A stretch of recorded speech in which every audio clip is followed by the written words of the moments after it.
আমি নূপুর। আমি চাকমা হলেও নন্দীগ্রামের সবচাইতে সুন্দরী ও তরুণী আদিবাসী মেয়ে ছিলাম। আমি একজন আদিবাসী চাকমা মেয়ে। চাকমা মেয়েদের পোশাক আশাক এমন, এটা সাধারণত প্রত্যেকটা মানুষের কিছুটা হলেও ধারণা আছে। আমি প্রত্যেক দিন রাতে অরিন্দমবাবুকে ফুল দিতে যেতাম।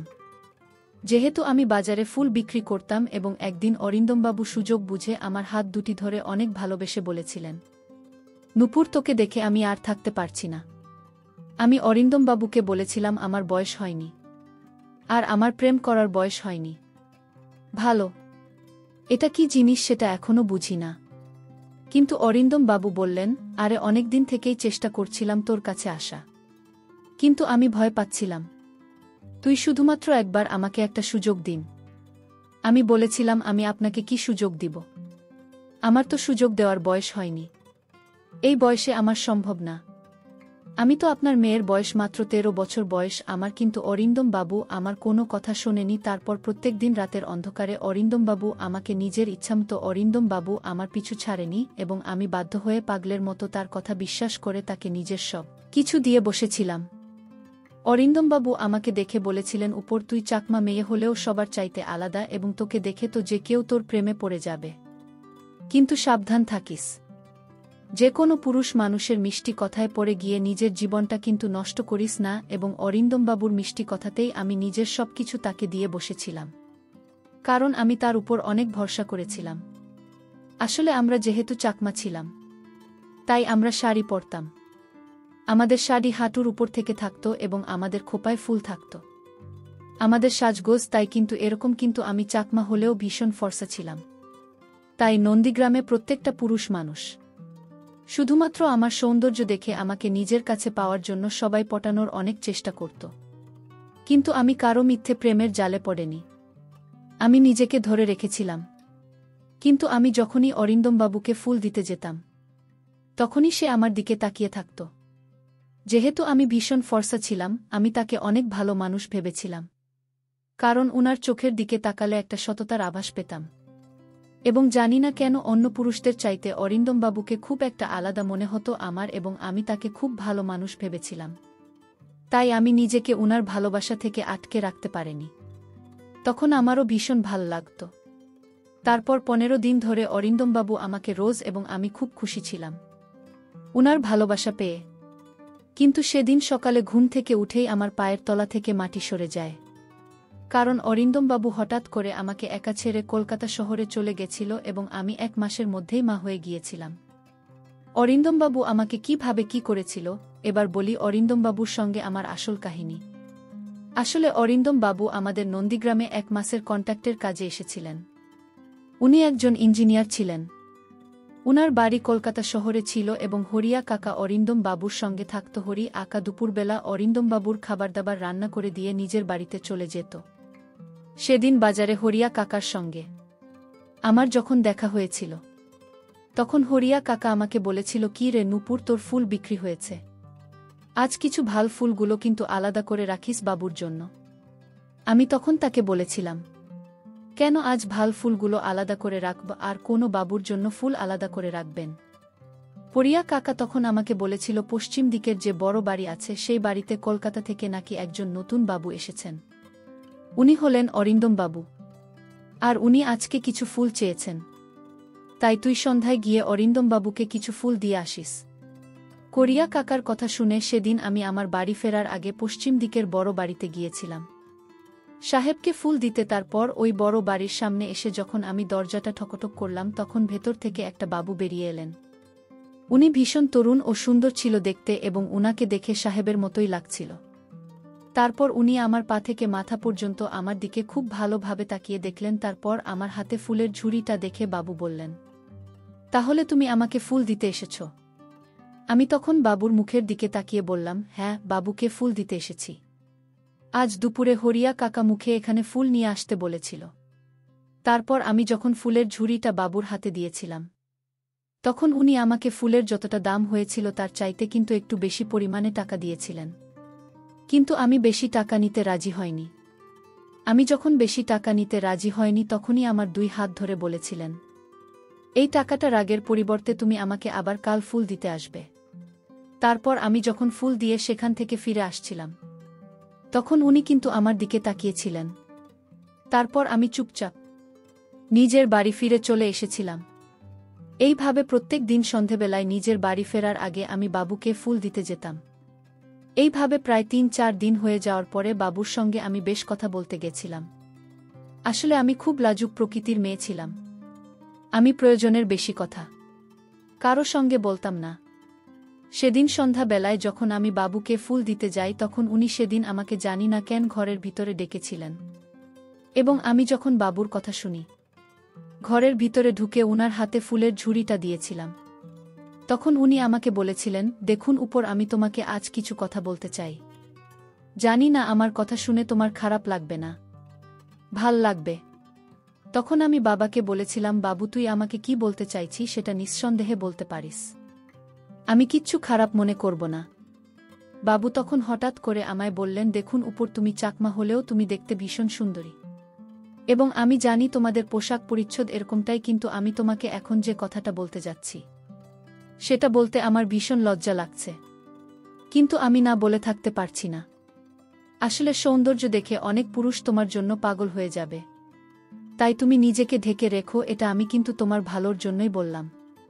তুমি আমার কথা কিছু খারাপ মনে করো না। সেদিন বাবুর কথা শুনে আমি তার চোখের দিকে অনেকক্ষণ তাকিয়েছিলাম এবং জানি না কেন সেদিন তার ওই কথা শুনে আমি তাকে মনে মনে পছন্দ করতে শুরু করেছিলাম, এবং ধীরে ধীরে কখন যে আমাদের দুজনের মধ্যে প্রেম হয়ে যায় সেটা আমরা বুঝতে পারিনি। এবং আমি তো নিজেকে খুব ভাগ্যবতী মনে করেছিলাম, কারণ আমার মতো একজন আদিবাসী মেয়েকে একজন সাহেব পছন্দ করেছিল। তারপর সেদিন সন্ধ্যায় যখন আমি বাবুর বাড়িতে ফুল দিতে যাই তখন বাবু আমায় নিজের ঘরের ভিতরে নিয়ে গিয়েছিলেন। তারপর আমি যখন বাবুর ইচ্ছেটা বুঝতে পেরেছিলাম তখন আমি কিন্তু বাবুকে মুখ ফুটে বলেছিলাম যে, বাবু তুই যখন মরে বিয়ে না করবে ততক্ষণ কিন্তু আমি এসব কিছু করতে পারব না। আমি জানি তুই ওকে সত্যিকারের খুব ভালোবাসিস, কিন্তু এই সব ভালোবাসা স্বামী স্ত্রীর মাঝে হয়, কিন্তু আমি তো তোর স্ত্রী নেই, তাই যেদিন তুই আমাকে বিয়ে করবি সেদিন তুই পাবি। তারপর বাবু আর আমাকে কোনোদিনও সবের জন্য জোর করেনি। তারপর 2 দিন পরেই বাবু একজন পণ্ডিতকে ডেকে নিজের ঘরের মধ্যেই আমাকে বিয়ে করেছিল এবং আমাকে বলেছিল আমি যাতে এই বিয়ের কথাটা এখন কাউকে না বলি। তাই বাবুর কথা মতো আমিও এই বিয়ের কথাটা আমার বাড়ির লোককেও বলিনি। যে বাবু সাহেব আমাকে বিয়ে করেছিলেন, সেদিন বিয়ে করার পরে প্রত্যেক দিন অরিন্দম বাবু আমার সঙ্গে নিজের পূরণ করতেন, কখনো দুপুরে কখনো সন্ধ্যায়, তার যখন ইচ্ছে হতো। এবং এই কথাটা কিন্তু কেউ জানত না যে আমার সঙ্গে অরিন্দমবাবুর বিয়ে হয়েছিল, কারণ আমরা লুকিয়ে দেখা করতাম। এমনকি হরিয়া কাকা এই কথাটা জানত না। আসলে অরিন্দমবাবু আমাকে বলেছিল সে নাকি যখন শহরে ফিরে যাবে তখন নাকি আমাকেও নিজের সঙ্গে করে শহরে নিজের বাসায় নিয়ে যাবে, এবং সেদিনই সে আমার বাবা মাকে সব কিছু সত্যি কথা বলে দিবে। তাই আমিও স্বামীর কথায় বিশ্বাস করে চুপচাপ ছিলাম। তারপরেই ভাবে 20 দিন হয়ে যাওয়ার পরে সেদিন আমি যখন অরিন্দম বাবুর বাড়িতে যাই তখন দেখি বাড়িতে অনেক বড় তালা লাগা ছিল। তারপর আমি যখন হরিয়া কাকাকে অরিন্দম বাবুর ব্যাপারে জিজ্ঞেস করেছিলাম তখন হরিয়া কাকা যা বলেছিল সেটা শুনে তো আমার মাথায় মনে হলো আকাশ ভেঙে পড়ে গিয়েছে, কারণ অরিন্দম বাবু তো নিজের কাজ শেষ করে কলকাতা শহরে আবার ফিরে চলে গিয়েছিল এবং সে আমাকে একবারও এ কথা বলেনি যে সে আজকেই কলকাতা শহরে ফিরে চলে যাবে। এমনকি সে নিজের বাড়ির ঠিকানাটুকু আমাকে বলেনি, বাদেনি। এবং সেদিন আমার আর কিছু বুঝতে বাকি ছিল না যে অরিন্দমবাবু আমার সঙ্গে শুধু নিজের ইচ্ছেটা পূরণ করার জন্য আমার সঙ্গে বিয়ের নাটক করেছিলেন। তার মানে উনি আমাকে কোনোদিন মন থেকে ভালোবাসেন। অরিন্দমবাবুর আমাকে ছেড়ে চলে যাওয়ার পরে আমি কিন্তু 9 মাস তার অপেক্ষায় বসেছিলাম, এবং আমি ওই সময় 9 মাসের একজন মা হয়েছিলাম। আমি অরিন্দমবাবুর মা হতে চলেছিলেন। জানি না কেন, তাও আমার মনে একটা বিশ্বাস ছিল যে একদিন না একদিন অরিন্দমবাবু আমাকে অবশ্যই নিতে আসবেন। এদিকে গ্রামের লোকেরা তো আমার এবং আমার পরিবারের ঘুম হারাম করে দিয়েছিল। আমার জাতির লোকেরা তো আমাকে ও আমার বাবা মাকে জাতি থেকে বহিষ্কৃত করেছে। আমাকে সবাই কলঙ্কিনী বলে ডাক। তাও আমি চুপচাপ সবকিছু সহ্য করে এটাই ভাবতাম যে একদিন অবশ্যই আমার জীবনের সবকিছু ঠিক হয়ে যাবে।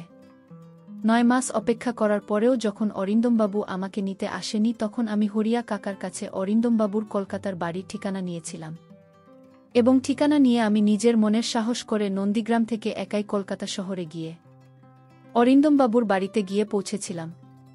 তারপর সেখানে গিয়ে দেখি অরিন্দমবাবুর অনেক বড় বাড়ি, এবং সে পুরো বাড়িটি কর্মচারীরা ফুল দিয়ে খুব সুন্দর করে সাজিয়ে তুলেছিল। আমি বুঝতে পেরেছিলাম এখানে কোনো অনুষ্ঠান হচ্ছে। তারপর আমি যখন বহু কষ্টে বাড়ির ভেতরে প্রবেশ করলাম তখন দেখলাম একজন ভদ্রমহিলা সবাইকে কাজের নির্দেশ দিচ্ছিলেন। তারপর ওনার নজর যখন আমার উপরে পড়ল তখন উনি আমাকে জিজ্ঞেস করলেন, এই মেয়ে তুমি আমার ঘরে কি করছো, এবং তুমি তো 9 মাসের গর্ভবতী মনে হচ্ছে। তুমি এখানে কিসের জন্য এসেছ?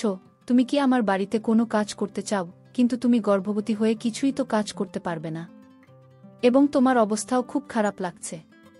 তুমি কি খাবার দাবারও ঠিকঠাক খাওনি নাকি? আরে তুমি কিছু বল, তুমি এভাবে চুপচাপ দাঁড়িয়ে থাকলে আমি তোমার ব্যাপারে কিছুই জানতে পারবো না। আমি তখন ওনার সামনে হাত জোড় করে বললাম, মা, আমি অরিন্দম বাবুর সঙ্গে দেখা করতে চাই। ঠিক ওই সময় অরিন্দমবাবু উপর থেকে নিচে নামতেই আমার দিকে দেখতে আমার সামনে এসে দাঁড়ালেন।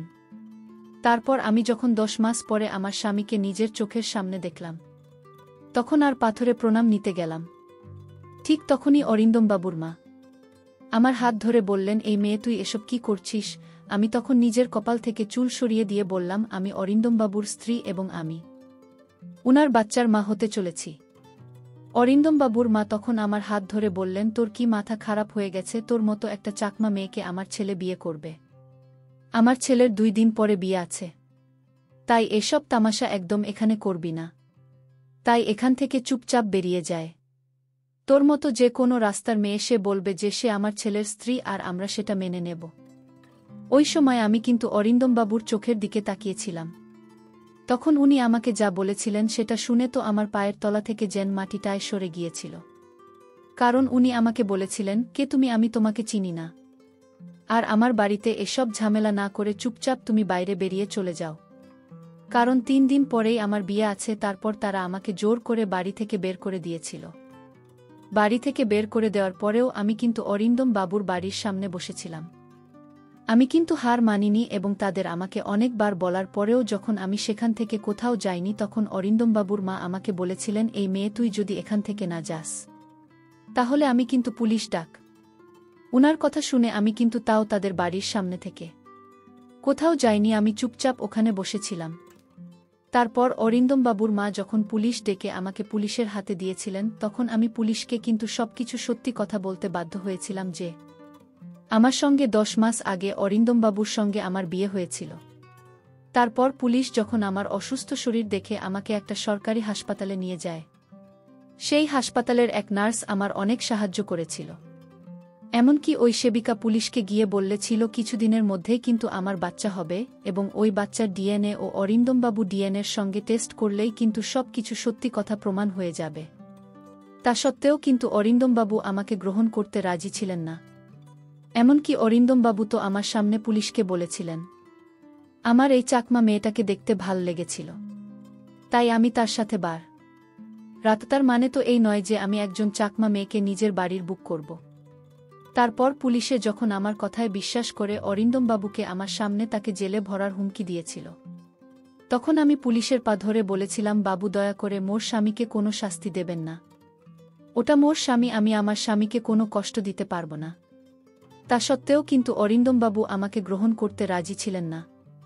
আর এদিকে আমি তাও বিশ্বাস করে বসেছিলাম যে আমার ভালোবাসার জয় হবে এবং কাউকে শাস্তি দিয়ে নয়, তাকে ভালোবেসে তার মন জয় করা যাবে। এদিকে অরিন্দমবাবুর বাড়িতে ও সব কিছু প্রকাশ হয়েছিল এবং অরিন্দমবাবুর সঙ্গে যে মেয়েটার বিয়ে ঠিক হয়েছিল তারাও সব কিছু জানার পর এই বিয়েটা কিন্তু ভেঙে দিয়েছিল। এদিকে আমি খেয়ে না খেয়ে অরিন্দমবাবুর বাড়ির সামনে পড়ে থাকতাম। তারপর সেদিন আমার যখন অনেক পেটে ব্যথা হয় তখন জানালা দিয়ে কিন্তু অরিন্দমবাবুর মা সব কিছু দেখছিলেন এবং আশেপাশের কিছু মহিলা আমার খুব সাহায্য করেছিল। তারপর ওই সময় আমি যখন মা হয়েছিলাম তখন অরিন্দমবাবুর মা ও আমার কষ্ট দেখে নিজেকে আর সামলে রাখতে না পেরে আমার পাশে এসে আমার মাথায় হাত বুলিয়ে আমার হাত ধরে আমাকে সাহস দিয়েছিলেন এবং সেদিন আমি অরিন্দমবাবুর বাড়ির সামনেই কন্যা সন্তানের বাবা হয়েছিলেন। এবং সেদিন আমার শাশুড়ি মা তার ছেলেকে ঘরের ভেতর থেকে টেনে নিয়ে এসে বলেছিলেন, এত ভালোবাসা আর কোনো মেয়ের কাছ থেকে তুই পাবি না। এই মেয়েটা তোকে অনেক ভালোবাসে এবং বুকে জড়িয়ে নে তোর সন্তানকে, কারণ তুই না মানলে ওটা তো সন্তান, তাই তাদেরকে আর কষ্ট দিস না। আমার বোমা এবং আমার নাতনিকে গ্রহণ করে ঘরের ভিতরে নিয়ে চলে। কারণ নূপুরের জায়গায় যদি অন্য কোনো মেয়ে থাকত তাহলে আজ তোকে কিন্তু জেলে ভরে দিতে পারত। কিন্তু নূপুর সেটা করেনি। ভালোবাসা দিয়ে তার স্বামীর মনটাকে জয় করে নিয়েছিল এবং তার শাশুড়ি মাকে। আজকের গল্পটা কেমন লাগলো তা অবশ্যই কমেন্ট করে জানাতে ভুলবেন না। আর আমার চ্যানেলটিকে সবাই সাবস্ক্রাইব করে দিও। ধন্যবাদ সবাইকে।